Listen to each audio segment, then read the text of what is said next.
হাসান জাহাঙ্গীর পরিচালিত একটি নাটক হয়েছিল সুদূর আমেরিকাতে। সেখানে অনেক রিকোয়েস্টের পরে আমার স্ত্রী এবং আপনাদের প্রিয়দর্শিনী মৌসুমী অভিনয় করেছিলেন, এবং সাথে সেটার একটি কারণই হোক এটা টেলিফিল্মে রূপান্তরিত হয়। এতদিন পরে এখন এসে আমি দেখছি হাসান জাহাঙ্গীর এবং এটার প্রযোজক পরিচালক হিসেবে সেন্সর বোর্ড থেকে এটার অনুমোদন নিয়েছেন ছবি হিসাবে।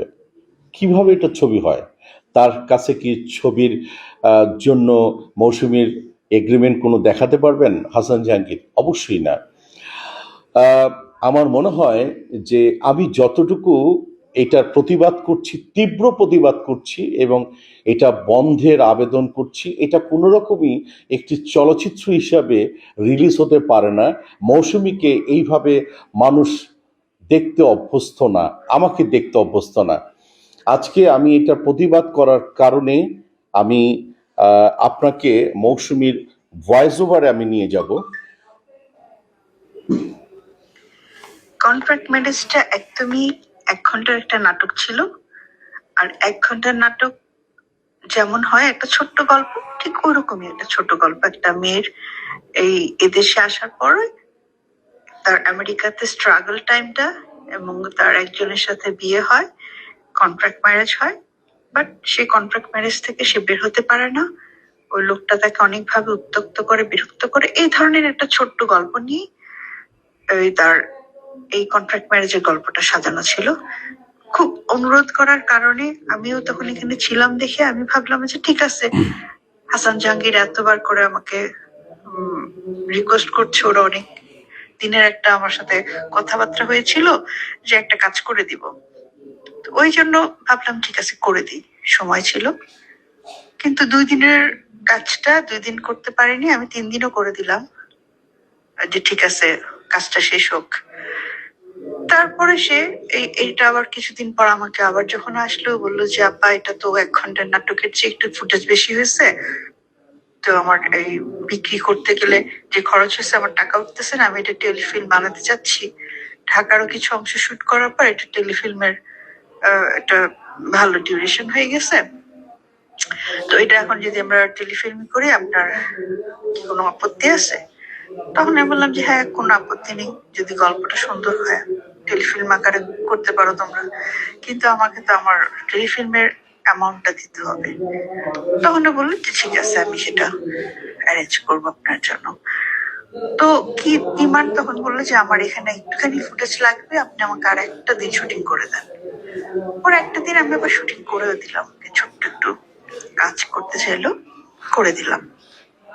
এখানে কিন্তু এটা শেষ, যে ঠিক আছে সে ঢাকায় টেলিফিল্ম করে সে যে টাকা খরচ করছে টাকাটা তুলে ফেলবে, ভালো একটা চ্যানেলে চালাবে, ওকে ফাইন।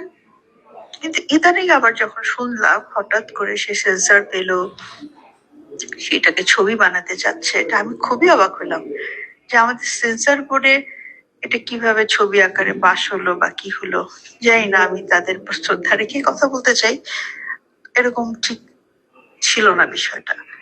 আর আমি মনে করি না যে আমার একটা ক্যারিয়ারের মানে একটা এরকম, আমি যেখানে ছবি করি না সেখানে এরকম একটা গল্প দিয়ে আমাকে হুট করে একটা সিনেমার মধ্যে, সিনেমার আত্মবন্ত কোনো কিছু আমি জানি না, সেখানে কোথায় আমাকে কাটপিসের মতন ব্যবহার করা হচ্ছে, এটাও ঠিক না। কিন্তু এটা আমি আশা করিনি, আসলে এটা হাসান জাহাঙ্গীরের কাছে আশা করিনি, এবং আমাদের সেন্সর বোর্ড কেন এই ধরনের একটা গল্পকে তারা পাশ করে দিল জানি না, আমি খুব কষ্ট পেলাম। তো এখন ছবি রিলিজ হওয়া উচিত কিনা আমি নিজে মনে করি যে হওয়া উচিত না, কিন্তু আইনগতভাবে আসলে কতদূর এটা সবার কাছে সঠিক মনে হচ্ছে সেটা আমি ঠিক বুঝতে পারছি না এতদূর থেকে। তো আমি আশা করব যে আমাদের পরিচালক সমিতি আছে, প্রযোজক সমিতি আছে, শিল্পী সমিতি আছে, সবাই যেন বিষয়টা বিবেচনা করে যে হ্যাঁ, প্লাস ছবির যে একটা রেমুনেশন হয় সেটাও কিন্তু আমাকে উনি এখনো দেননি। পরের জন্য কিন্তু এই ছবিটা ছাড়পত্র নিয়ে সুন্দর রিলিজ করে দিচ্ছেন, না আছে ডাবিং, না আছে প্রপার কোনো বিষয়, এখানে জানি না কিভাবে হচ্ছে। তো খুবই দুঃখজনক আসলে। এটা আমি মনে করি না আমার দর্শকরা এইসব এরকম কিছু দেখার জন্য আসলে প্রস্তুত হয়ে আছে। তারা এটাকে ভালোভাবে নিবে কিনা আমি খুবই চিন্তিত, লজ্জিত। সবাইকে আবার আমি আমার নিজের অন্তর থেকে আমি আপনারা শুনতে পেলেন মৌসুমীর কথাগুলি। দেখুন, প্রতিনিয়ত এইভাবে হবে এবং শিল্পীরা ঠকবে। আমি বিনয়ভাবে হাসান জাহাঙ্গীরকে অনুরোধ করতে চাই যে ভাই, ব্রাদার, তুমি যেটা করেছো এটা কি সঠিক? একদমই সঠিক না। তোমার সামাজিক অবক্ষয় থেকে তুমি কতদূর তুমি প্লাস আছো না মাইনাস আছো, নিজেকে প্রশ্ন করো। তোমাকে আমি গালি দিব না, কোনো কিছুই করব না, কিন্তু তুমি যে কাজটা করেছো একদমই এটা সঠিক নয়। অবিলম্বে আমি এটা আইনের আশ্রয় নিব। প্লাস মৌসুমীর সাথে যদি তুমি ফোনে কথা বলে নিতে পারো, আমার পরিবারের সাথে যদি কথা বলে নিতে পারো, তোমার সেটা আমি ইনভাইট করছি, কিন্তু সেই চেষ্টাটা একদমই তোমার নেই। আর তুমি যে ধরনের কাজ করে এটাকে রিলিজ করছো, এটা আমি তীব্র প্রতিবাদ জানাচ্ছি আমি তোমার সিনিয়র ব্রাদার হিসাবে।